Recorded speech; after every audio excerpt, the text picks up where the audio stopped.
Ce qui m'a choqué dans cette cyberattaque, c'est le volume de l'attaque, la force. Un rapport de 65 pages en février 2014 qui décrivait bien l'origine et la durée d'une attaque cybernétique dont le Maroc a été victime. Latifa Chakri, experte en cybersécurité. Pour ce qui concerne le Maroc, j'ai été marquée par l'attaque cybernétique dont le Maroc a été victime en 2014. Tout le monde connaît la fameuse affaire Chris Coleman, où les données du ministère des Affaires étrangères et de hauts fonctionnaires des Affaires étrangères ont été hackées et publiées sur un compte Twitter. Ce qui m'a choqué dans cette cyberattaque, c'est le volume de l'attaque, la force, dans le sens, quand je dis la force, c'est la quantité d'informations qui sont sorties en une seule fois. Et nous avions, en tant que cyberspécialistes, déjà l'intuition que cette cyberattaque n'était pas faite par un système de hacking et qu'il y avait probablement une initiative étatique. Et d'ailleurs, Kaspersky, le logiciel antivirus qui est bien connu et qui a une présence au Maroc, puis il y a d'autres logiciels, hein, je n'ai pas de préférence ici ou là. Il y a Norton Antivirus et d'autres, hein, pour citer d'autres marques. Kaspersky avait sorti un rapport de 65 pages en février 2014 qui décrivait bien l'origine et la durée d'une attaque cybernétique dont le Maroc a été victime. Et il se trouvait que durant 7 ans, nos données étaient piratées dans le silence absolu. Et ce qu'il faut savoir dans la cybernétique, ce n'est pas les documents qui sortent et les choses qui sont visibles dans le monde cybernétique, c'est surtout le hacking silencieux. Et comme on dirait, c'est la partie émergée de l'iceberg est uniquement la partie qui est publiée. Mais on peut dire que 9/10 des volumes piratés sont des volumes piratés dans le silence qui servent à telle ou telle officine. En tout cas, à l'époque, le Maroc disait c'est une attaque des voisins. Comme certaines choses qui ont été dites cette année en 2025. Moi, je fais partie des gens qui n'y croient absolument pas.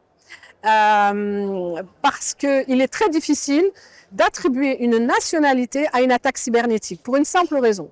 L'attaque cybernétique est sur une toile. J'essaie de vulgariser le message pour atteindre un maximum de personnes et de citoyens marocains et autres, pour comprendre réellement qu'ils ne sont pas forcément sensibilisés à la cybersécurité, pour dire qu'il n'y a pas de nationalité dans le monde cybernétique, il n'y a pas de frontières.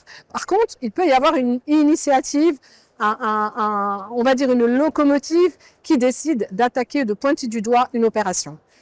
Quand on identifie l'adresse IP d'un hacker ou l'adresse IP d'un pirate et sa nationalité, ses origines et sa localisation géographique, ça ne veut pas donner, absolument pas donner l'identité ni la nationalité de l'instance qui vous attaque. Vous voyez ? Donc, dans le cas de figure de cette attaque récente qu'a subi le Maroc, je pense qu'on en a beaucoup trop parlé. Hein. C'est une goutte d'eau dans un océan. Donc, l'océan du volume des attaques cybernétiques, c'est une goutte d'eau, ce qui s'est passé récemment au Maroc en 2025, avec le piratage du ministère de l'Emploi plus globalement et de la CNSS. Ce qui est intéressant dans une étude qu'avait faite Jeune Afrique et d'autres médias marocains, c'est qu'à l'époque, Kaspersky avait déjà défini, quelques mois avant l'attaque de Chris Coleman, et c'est ce qui m'a le plus marqué, pour revenir à votre question, il s'agissait d'une attaque d'un volume tellement important qu'il ne pouvait y avoir qu'un État derrière. D'accord ? Absolument. L'affaire donc de Chris Coleman, la question était celle-ci. Mais quel était l'État ? C'était le grand point d'interrogation.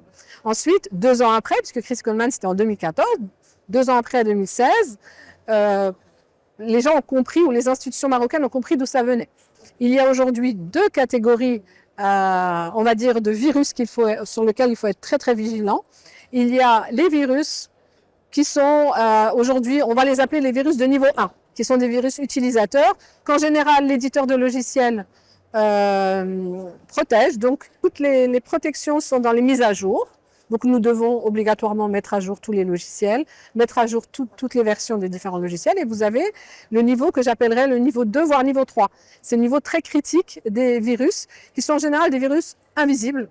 D'accord ? Ce sont des virus qui sont parfois créés ou produits. Et il se trouve qu'en 2013, VUPEN avait vendu on va dire un virus qu'on appelle ils appelaient ça un exploit ou un zero day, qui avait attaqué le Maroc à l'époque, s'appelait The Mask, et il avait été identifié par Kaspersky. Et ce virus, quelque temps avant, avait été vendu par une société française à la NSA. Point d'interrogation.